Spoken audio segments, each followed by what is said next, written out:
I went for a routine inspection, medical inspection, for a gastric problem.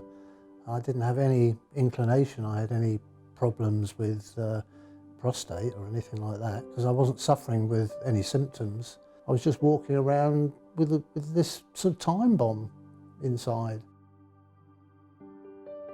My husband Brian was diagnosed with advanced prostate cancer at the age of 48.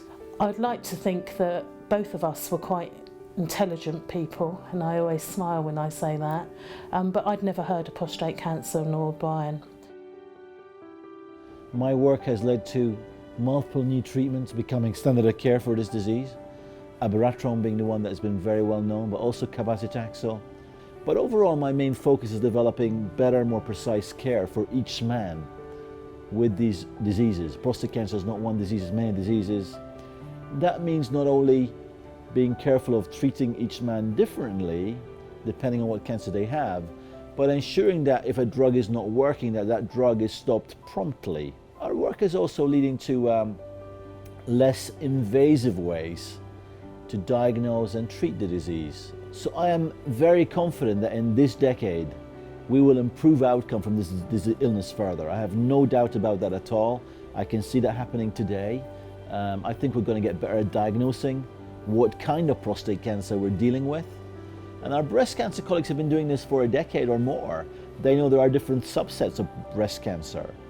So our goal now is to really advance that understanding of the different types of prostate cancer into changing treatment to be more precise for each man. So yes, I am extremely confident that in this decade we're going to make progress. The challenge for us is to accelerate that, to really, make a difference for men suffering from these diseases.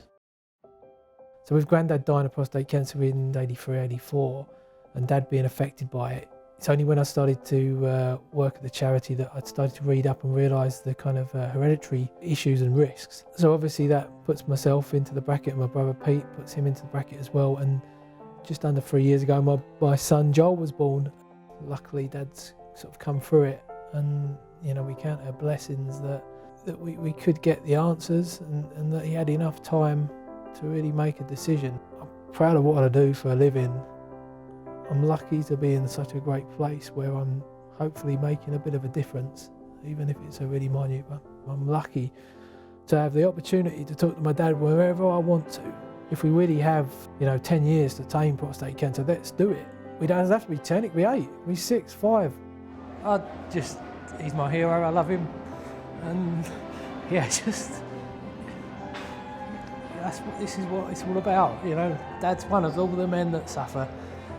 He's come through it.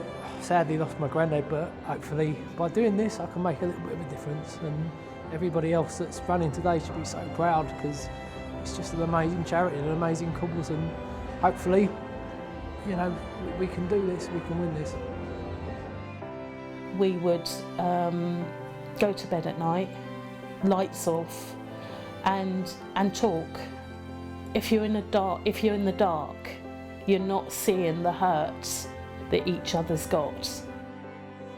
She's kind, caring, loving, and she did everything that she could do for Dad. Well, I feel like I've got a responsibility now to look after Mum, which I will do. You have all the questions, don't you? You have the questions, why, what if? More so from Brian. Brian was asking, why me? What if I had gone to the doctors earlier? I call them the questions with no answers. Men are dying of this. My husband died a month ago. I had a phone call this morning to say that somebody else I knew had passed away last night. It's very frustrating when you've gone through it, and you think if it's down to money is literally, stopping that answer. And I made a promise to Brian to continue to try to raise awareness and funds raised with William. So I've collected 10,000 pennies because 10,000 men die of prostate cancer every year. So every penny represents a man. We can't let the prostate cancer get the better of us. never gave up hope, and I think he created a brilliant legacy for William, and you know, kind of, it's just a shame that he can't share William's future.